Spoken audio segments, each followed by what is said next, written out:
जशपुर में अब ठंड ने पूरी तरीके से दस्तक दे दी है। जिले के पहाड़ क्षेत्र में घना कोहरा छाया हुआ है और तापमान गिरकर 2 डिग्री सेल्सियस तक पहुंच गया है। पिछले साल की तुलना में इस बार ठंड कहीं ज्यादा बढ़ गई है।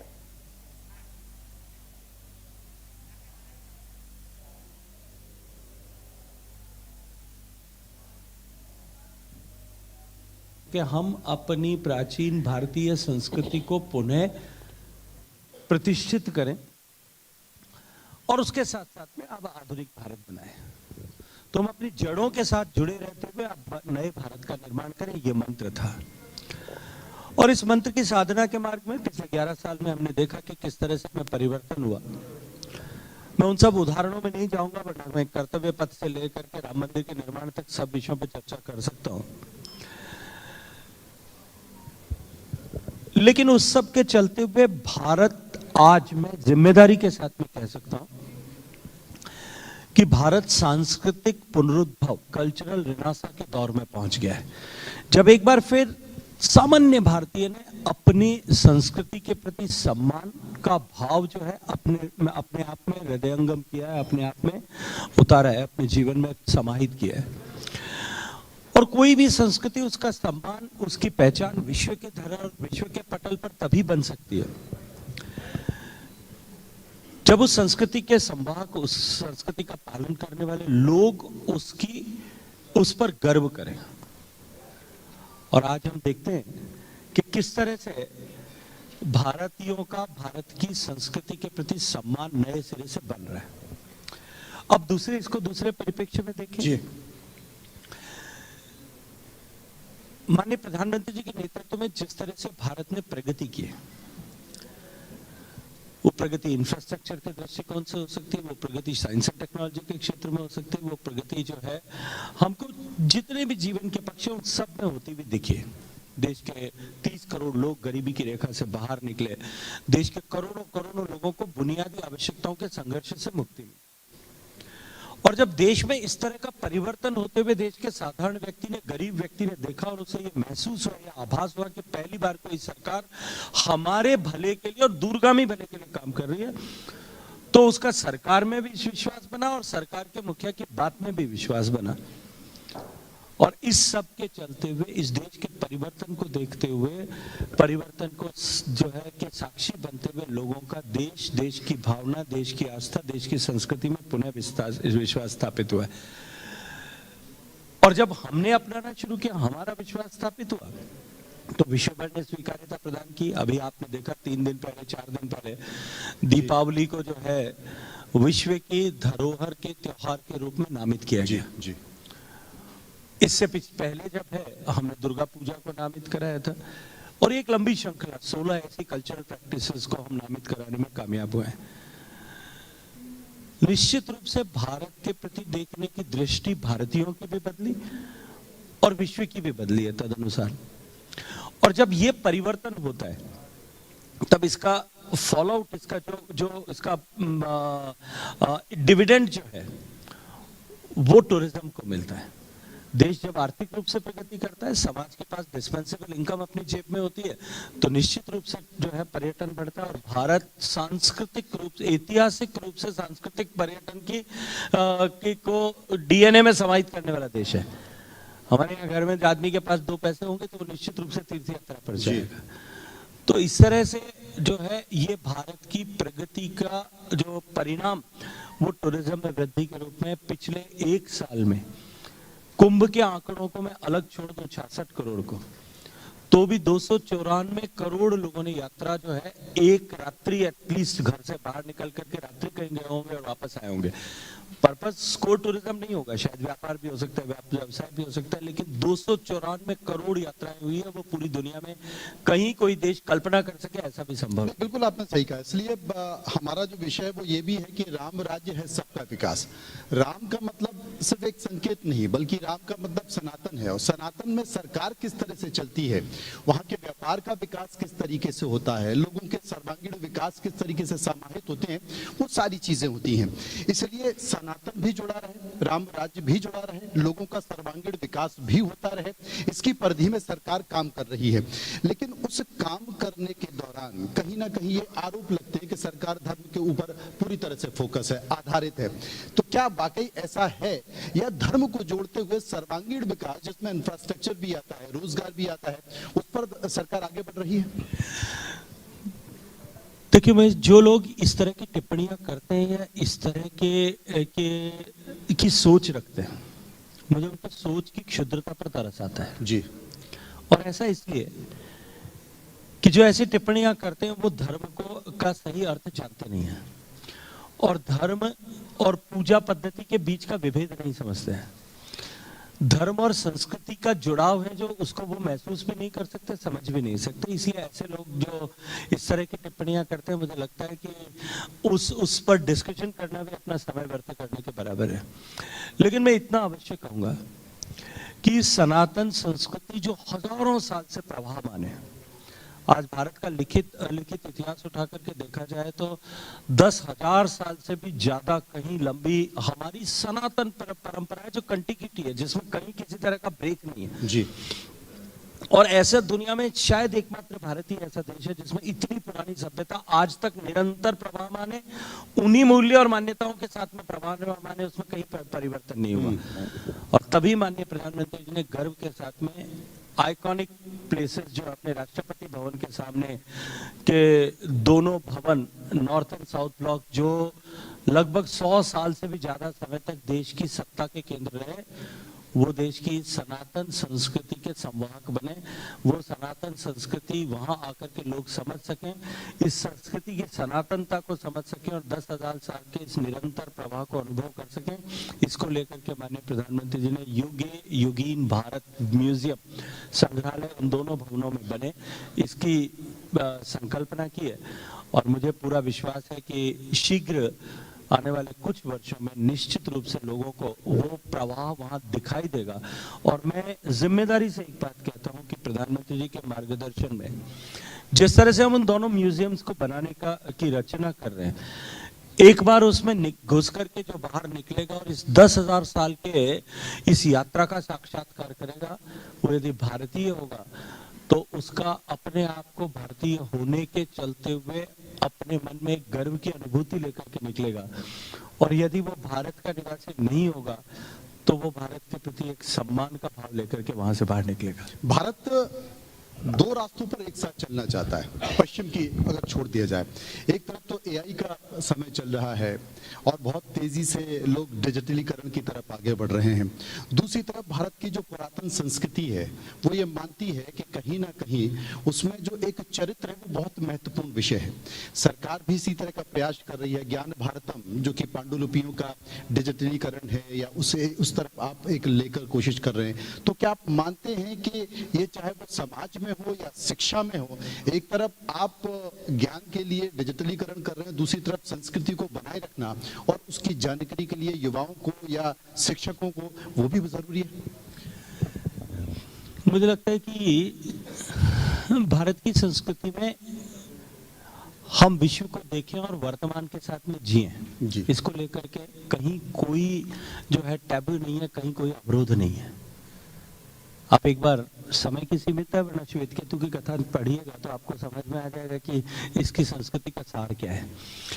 आर्टिफिशियल इंटेलिजेंस आए और उसके बाद में भी जो है उसके बाद में आने वाली तकनीकी हैं, हम तकनीकी के साथ में जुड़े, तकनीकी के साथ में जिए। इसमें भारतीय संस्कृति में कहीं कोई किसी तरह का जो है टैबू नहीं है, कोई रोक नहीं है जी। लेकिन हम स्वयं के यथार्थ को, हम अपने जीवन को भी पहचाने, हम अपने जीवन के उद्देश्य को भी पहचाने, इसकी भी कल्पना कीजिए।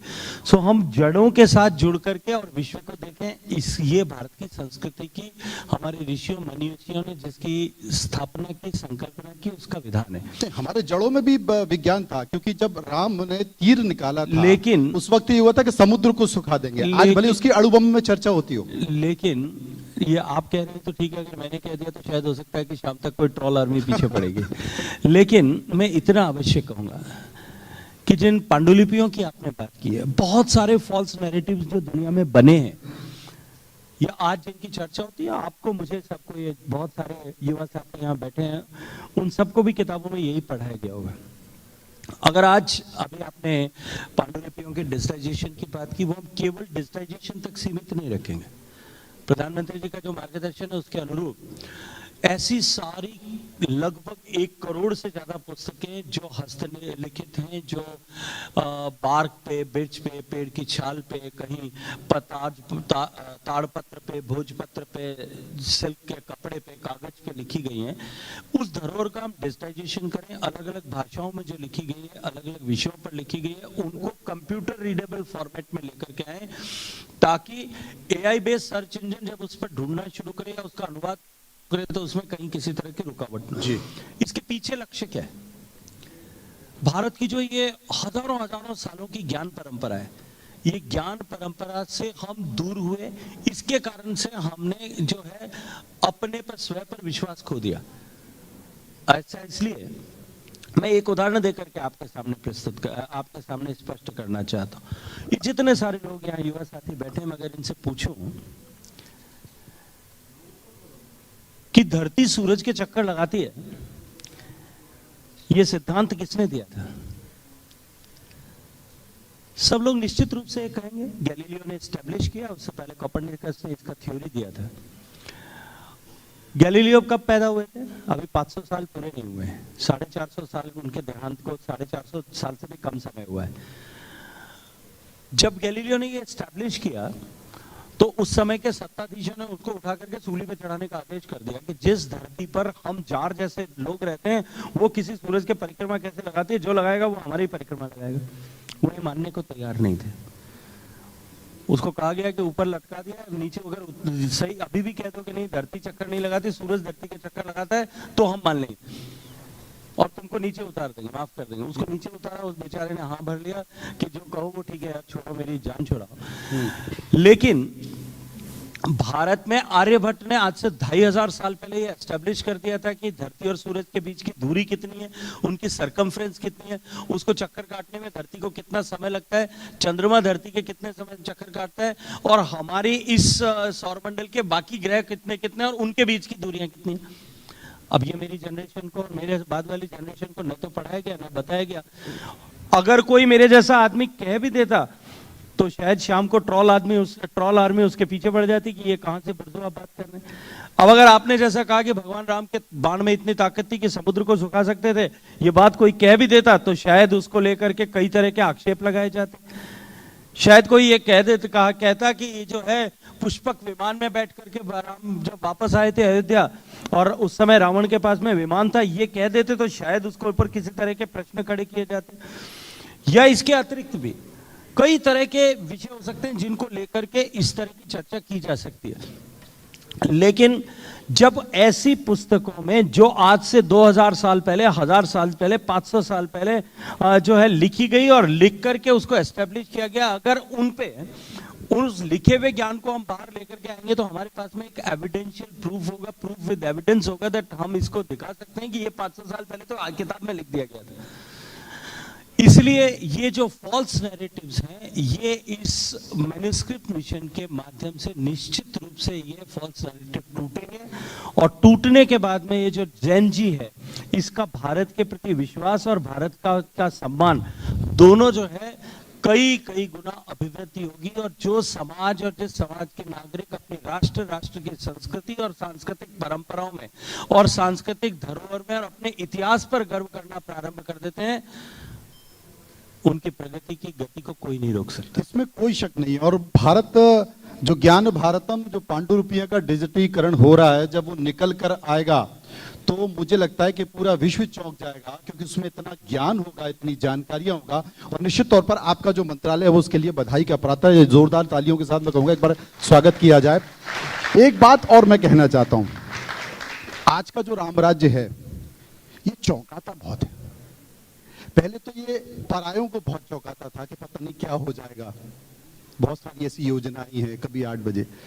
लेकिन अब तो पार्टी को भी चौंकाने लगा है, सरकारों को भी चौंकाने लगा है। राष्ट्रीय अध्यक्ष का नाम निकल कर आया तो किसी को पता ही नहीं था कि 45 साल का एक युवा भारतीय जनता पार्टी में राष्ट्रीय अध्यक्ष के पद पर बैठेगा। क्या इसे पीढ़ी परिवर्तन कहें? मुझे लगता है इसमें चौंकने की आवश्यकता कहाँ है? जो देश युवाओं का देश है, आप यकीन मानिए और चौंक तो उसमें आप भी गए होंगे। उसमें नेतृत्व यदि युवाओं के पास में, युवाओं के हाथ में दिया जा रहा है, हम अपनी आने वाली पीढ़ी पर और वर्तमान पीढ़ी पर भरोसा कर रहे हैं, क्या ये उचित नहीं है? क्या ये आवश्यक नहीं है? और यदि ऐसा होता है, देखिए भारतीय जनता पार्टी के हम सभी कार्यकर्ता, देश भर में करोड़ों करोड़ों लोग जो हम सब जो जिस विचार परंपरा से आते हैं, हमारे यहाँ किसी भी व्यक्ति के लिए कोई भी पद, वो पद नहीं होता, वो दायित्व होता है। कौन व्यक्ति किस भूमिका में कहां अधिक उपयोगी होकर के काम कर सकता है, या उसका उस किस व्यक्ति का किस भूमिका में काम करना अंतिम लक्ष्य को प्राप्त करने के लिए बेहतर हो सकता है, उस व्यक्ति को उस तरह का दायित्व दिया जाता है और हम सब मिलकर के उसके साथ काम करते हैं। और ऐसा भी अनेक उदाहरण मैं आपके सामने रख सकता हूं कि जो व्यक्ति आज राजनीतिक क्षेत्र में काम कर रहा है, वो आवश्यक नहीं है कि वो राजनीतिक क्षेत्र में ही काम करे। मेरे जैसे किसी स्वयंसेवक को, मेरे जैसे किसी कार्यकर्ता को आज ये कहा जाए कि तुम आज राजनीतिक क्षेत्र में काम कर रहे हो, कल तुमको जाकर के वनवासी कल्याण परिषद में काम करना है, या सेवा के किसी संकल्प संगठन के साथ में जाकर के काम करना है। और मैं तो इसका साक्षात उदाहरण हूँ। छात्र संघ की राजनीति से आया, राजनीतिक क्षेत्र में जाने का रास्ता लगभग खुला था, तय था, और तब संगठन ने तय किया कि मुझे सीमावर्ती क्षेत्र पर जाकर के काम करना चाहिए। मैंने 20 साल काम किया। संगठन ने तय किया कि मुझे राजनीतिक क्षेत्र में काम करना चाहिए। मैंने यहाँ काम किया। कल संगठन ये तय करेगा कि नहीं, मुझे इस जगह पर जाकर काम करना चाहिए, वो काम करेंगे। और हर इस तरह के विचार रखने वाला व्यक्ति पद, दायित्व और क्षेत्र, इन तीनों के से परे हट करके उतने उत्साह के साथ में काम क्यों कर पाते हैं? क्योंकि हम सब ये जानते हैं कि हम जहां भी काम कर रहे हैं, हमारा अंतिम लक्ष्य एक है, और वो है भारत माता की जय। इसलिए हम कर पाते हैं। तो इसलिए हमारे यहाँ कोई भी अध्यक्ष होगा, कोई भी जो है किसी दायित्व के साथ में काम कर रहा होगा, उससे कहीं कोई फर्क नहीं पड़ेगा। और वाकई ये एक नैरेटिव को तोड़ने की कोशिश है। इसलिए एक संकेत भी है कि आप जहां पर हैं वहां काम करते रहिए। ऊपर वाला देख रहा है, पार्टी देख रही है, संगठन देख रही है, चिंता मत कीजिए, दिल्ली के चक्कर मत लगाइए, बस राष्ट्र निर्माण में लगे रहिए। और उसका एक उदाहरण नितिन नवीन के तौर पर बीजेपी ने निश्चित तौर पर दिया है। चूंकि आपके पास पर्यटन विभाग की जिम्मेदारी भी है, निश्चित तौर पर भारत पर्यटन का एक बड़ा केंद्र है। लेकिन आज के दौर में बहुत सारी शक्तियां हैं जो भारत को विदेशों में बैठकर या देश में भी बदनाम करने की कोशिश करते हैं। अभी हाल ही में एक पॉप फेस्टिवल हुआ था तमिलनाडु में, जहां पर एक अमेरिकन यूट्यूबर आया और वहां पर उसने एक जो पॉप फेस्टिवल है उसका वीडियो बनाया, फिर भारत को बदनाम करने की कोशिश की।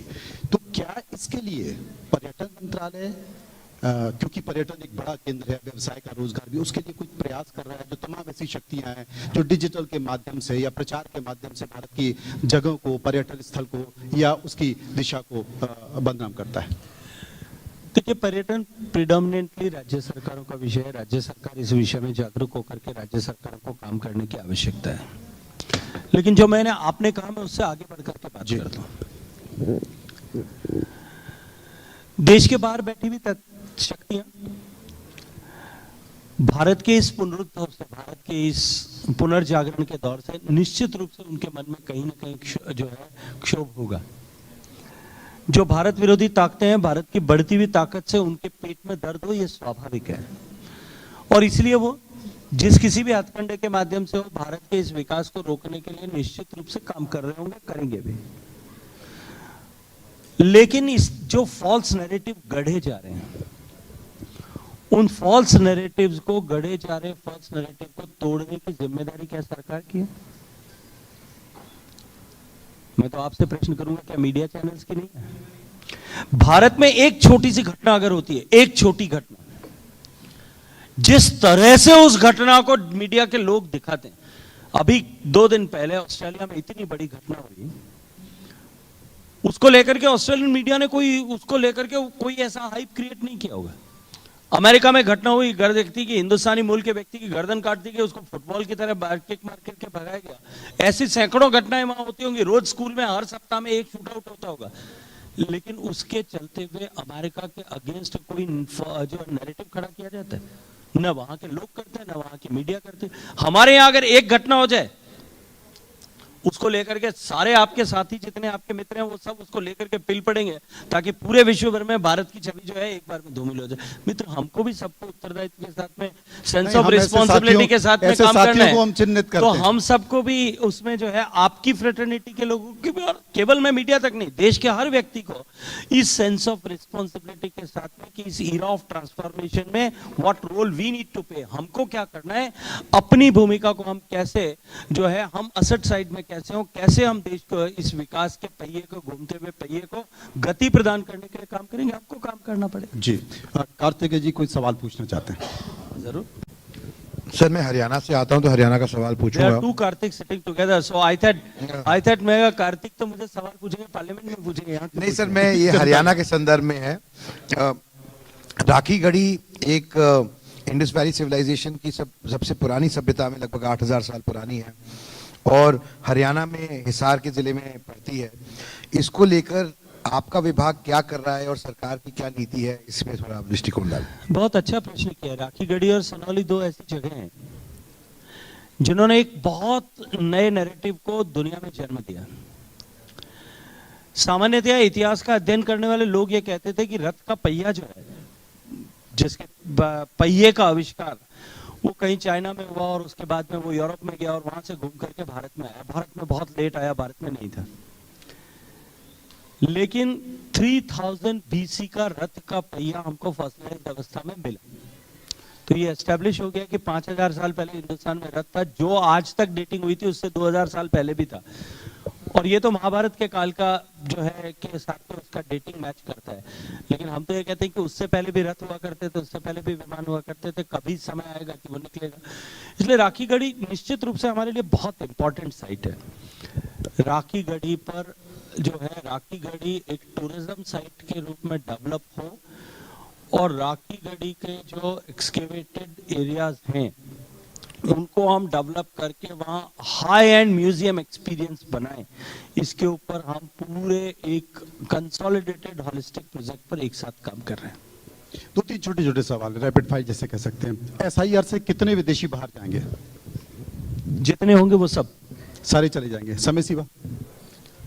समय सीमा के साथ में काम हो रहा है, 12 स्टेट में अभी चल रहा है, बचे में बाकी हो जाएगा। बीजेपी ने सोशल मीडिया पे कहा है ममता बनर्जी हिटलर है, पोस्टर जारी किया है, आप मानते हैं? देखिए, मैं हिटलर है कि ये नहीं कहूंगा, लेकिन वहां का शासन जो है वो हिटलर के शासन से कम क्रूर नहीं है। मैंने व्यक्तिगत रूप से 2016 के चुनाव में, 2021 के चुनाव में, उस के बीच में और 21 के चुनाव से 26 के बीच में अनेक बार वहां इसको महसूस किया है। बहुत बड़ा राजस्थानी समुदाय वहां रहता है। उनकी स्थिति कितनी विकट है ये मैं जानता हूं, मेरा व्यक्तिगत संपर्क उनसे संवाद है। एक उदाहरण देकर के कि एक व्यक्ति ने मुझे 2016 के चुनाव में भोजन पर बुला लिया। मैं चुनाव पे गया था, मेरी कॉन्स्टिट्यूंसी के रहने वाले लोग हैं, एक बिल्डिंग में सारे एक ही परिवार के सभी लोग रहते, कोई दूसरा नहीं है। भोजन पे बुलाया तो शाम को उनके घर पे ममता बनर्जी जी की पार्टी के कोई वरिष्ठ आदमी जाकर के उनको कहता है, कोई लोकल लीडर जाकर के, कि तुमने किसको बुलाया था, तुम्हारी हिम्मत कैसे हो गई कि किसी को बुलाया। अपने घर पे किसी को भोजन पर बुलाने में भी वहां रोक है। उसके बाद में उन्होंने जब दोबारा बुला लिया तो फिर उस जो है उनके घर पे चुनाव के दिन, वोटिंग के दिन उनके घर पे ताला लगा के बाहर 4 लोग खड़े हो गए, उनको वोट देने नहीं जाने दिया। और जब परिणाम आया तब उनके इलेक्ट्रॉनिक्स के सारे शोरूम जितने थे उन सब में शटर ऊंचा करके नीचे पेट्रोल डाल के आग लगा दी। अब इसको आप हिटलर का शासन कहेंगे या मुसोलिनी का शासन कहेंगे या कोई और कहेंगे, आप तय करेंगे। एक महत्वपूर्ण सवाल, राहुल गांधी अगर प्रधानमंत्री बन गए तो क्या देश में रहेंगे, विदेश यात्रा कम होगी? मुझे लगता है कि अगर हटा दीजिए, इसकी कहीं कोई संभावना नहीं है। अगर राजस्थान के मुख्यमंत्री शेखावत जी बने तो सबसे पहली प्राथमिकता, अगर इसमें से भी मुझे लगता है कि हटा दीजिए। जो विषय नहीं है, जिस पर विषय पर कहीं संभावना नहीं है, जिस विषय पर कहीं, देखिए फिर मैं कहूँगा, मैंने इतना लंबा आपको कहा, हमारे यहाँ जो है जिस व्यक्ति को जो जिम्मेदारी दी है उसको उसका काम करना चाहिए। अभी माननीय भजन लाल जी के नेतृत्व में राजस्थान की यशस्वी सरकार, डबल इंजन की सरकार, पूरी ताकत से राजस्थान भारत की विकास यात्रा का ग्रोथ इंजन बने, इसके लिए काम कर रही है। और हम सब लोग वो सफल हों और उनके नेतृत्व में हमारी सरकार सफल हो और एक बार फिर हम प्रचंड बहुमत के साथ राजस्थान में सरकार बना सके, इसके लिए प्रतिबद्ध हैं। निश्चित तौर पर भारत में पर्यटन बढ़ रहा है, लेकिन जिस तरीके से इंडिगो की घटना हुई, क्या आपको लगता है कि इससे पर्यटन की गति को रोक लगती है? निश्चित रूप से इस तरह के व्यवधान आते हैं, क्षणिक उसके कारण से चुनौती होती है और हम सब के लिए इंट्रोस्पेक्शन का विषय है, इंडस्ट्री के लिए भी, गवर्नमेंट के लिए भी, पॉलिसी मेकर्स के लिए भी, कि ऐसी जो है संकट फिर न खड़ा हो, उसके लिए हमको आगे क्या मेजर्स लेने, हमको काम करना चाहिए। आईटीवी नेटवर्क इस मंच पर आए, आईटीवी नेटवर्क के परिवार की ओर से आपको ढेर सारी शुभकामनाएं। बहुत बहुत बहुत सारा धन्यवाद। बहुत बहुत शुक्रिया अदा करते हैं हम आपका। गजेंद्र सिंह शेखावत जी, आज आप आए हमारे इंडिया न्यूज़ मंच की, आपने शोभा बढ़ाई। हम आपसे आग्रह करते हैं कि आप मंच पे बने रहिए। बिल्कुल, और मैं चाहूंगी कि कार्तिकेय शर्मा जी राज्यसभा सांसद मंच पर आएं और हमारा जो आगे का कार्यक्रम है वो भी होगा। बिल्कुल, एक पुस्तक हम आपको भेंट करेंगे, शुक्रिया अदा करने के लिए कि आज आप हमारे इंडिया न्यूज़ मंच में आए। और कुछ और खास मेहमान हैं हमारे बीच, उनको भी मैं इस वक्त बुलाना चाहता हूं मंच पर। जी, हमारे अगला सेशन तो उन्हीं के संग होगा, मगर इस खास लम्हा को थोड़ा और खास बनाने के लिए जोरदार तालियों से स्वागत करें हमारे विश्व में भारत का डंका बुलंद करने वाली महिला विमेन्स ब्लाइंड क्रिकेट टीम। बिल्कुल, तो जोरदार तालियां बजती रहनी चाहिए दर्शकों, क्योंकि इन्होंने सिर्फ भारत का नहीं बल्कि एक ऐसी मिसाल पेश की है जो सदियों तक याद रखी जाएगी। जिस विषम परिस्थितियों में रहकर भी वर्ल्ड कप जीतना अपने आप में एक बड़ी बात। और एक बार जोरदार तालियां बजती रहे। तालियों से आप सबका स्वागत करते हैं। मैं आग्रह करता हूं कि राज्यसभा सांसद जी कार्तिकेय शर्मा, आप हमारे महिलाओं टीम को भी इस छोटी सी भेंट प्रस्तुत करें, उनका हौसला बढ़ाएं। और ये बहुत ही खास एक फोटो भी होने वाला है हमारे खास मेहमान केंद्र मंत्री के संग, हमारे इन भारत की बेटियों के संग। ये एक बहुत ही खास आपको तस्वीर दिख रही है इस वक्त इंडिया न्यूज़ मंच पे। बिल्कुल, और ये करुणा कुमारी पंगी, काव्या वी, सिमू दास, जमुना रानी टुडू, अनु कुमारी, अनेका देवी, बसंती हंसदा, सुनीता सराठे, सिमरनजीत कौर और शैलेंद्र यादव आपको इस वक्त मंच पे दिख रहे हैं। बहुत बहुत स्वागत है आप सभी का। और एक बार फिर से बहुत शुभकामनाएं। इतिहास रचा है। जी हां, भारत की ब्लाइंड महिला क्रिकेट टीम ने नवंबर 2025 में कोलंबो में पहला ब्लाइंड महिला T20 विश्व कप जीतकर एक ऐतिहासिक उपलब्धि हासिल की, क्योंकि ये देश की कई बाधाओं को पार कर इन्होंने ये उपलब्धि हासिल की। एक बार जोरदार तालियां दर्शकों। बहुत ही खास एक तस्वीर है जो आप इस वक्त देख रहे हैं इंडिया न्यूज़ मंच पे। शुक्रिया, बहुत बहुत शुक्रिया। और मैं चाहूंगी कि टीम हमारी मंच पर ही रहे। वादा उन्होंने पूरा किया, जैसे मंत्री जी बता रहे हैं हमें, और आप देख पा रहे हैं कि बहुत ही एक खास ये लम्हा आप देख रहे हैं। कार्तिकेय शर्मा जी ने भी इस टीम का अभिनंदन किया था जब वो वापस भारत लौटे थे। बिल्कुल। और आप देख सकते हैं इन बेटियों के चेहरे पे कितनी खुशी है, कितना रौनक है, मगर इनकी खुशी से ज्यादा हमारी खुशी है। बिल्कुल, और क्योंकि उदय देखिए, ये सिर्फ जीत जो है वो भारतीय खेल जगत में जश्न का माहौल तो है ही, लेकिन कहीं ना कहीं ये समझ में आता है कि कितनी भी विपरीत परिस्थितियां हो, अगर आपने सोच रखा हो तो आप जीत हासिल कर सकते हैं। और वही जीत जब इन्होंने हासिल की तो कहीं ना कहीं एक मिसाल बन गई है करोड़ों भारतीय महिलाओं के लिए, जो अब देखती है कि हाँ, क्रिकेट में अब इस तरह की संभावना है। बहुत शुक्रिया गजेंद्र सर आपका भी, कार्तिकेय सर आपका भी। और अब हमारा जो अगला सेशन है वो भी शुरू होने वाला है इन्हीं टीम के साथ, तो आप लगातार हमारे साथ बने रहिए। बिल्कुल, अगले सेशन का जो विषय है वह इसी मुद्दे पर ही है, भारत की शान। ये महिलाओं देती हैं आपको चैलेंज। जी हाँ, ये हमारा अगला सेशन होने वाला है, क्योंकि जैसे हम सुबह से बता रहे हैं, राजनीतिक मेहमान तो दिखेंगे ही आपके मंच, इस मंच पे, मगर आपको अनेक क्षेत्रों से अचीवर्स भी, उनसे हम आपको रूबरू करवाएंगे। और अचीवर्स आपको अब ऑलरेडी दिख रहे हैं मंच पे। हमारे जो विमेन्स ब्लाइंड क्रिकेट टीम है, जो जीत कर आई हैं, जो इस खास वर्ल्ड कप को जीत कर आई हैं, जिन्होंने भारत का डंका बुलंद किया है, भारत का झंडा इतने गर्व से और शान से लहराया है श्रीलंका में, सबको मात दी है, वो अब हमारे बीच आ चुके हैं। और इस सेशन का संचालन करेंगी सीनियर एंकर इंडिया न्यूज़ पुनीता। मंच हम आपको अब हवाले करते हैं फॉर दिस नेक्स्ट सेशन।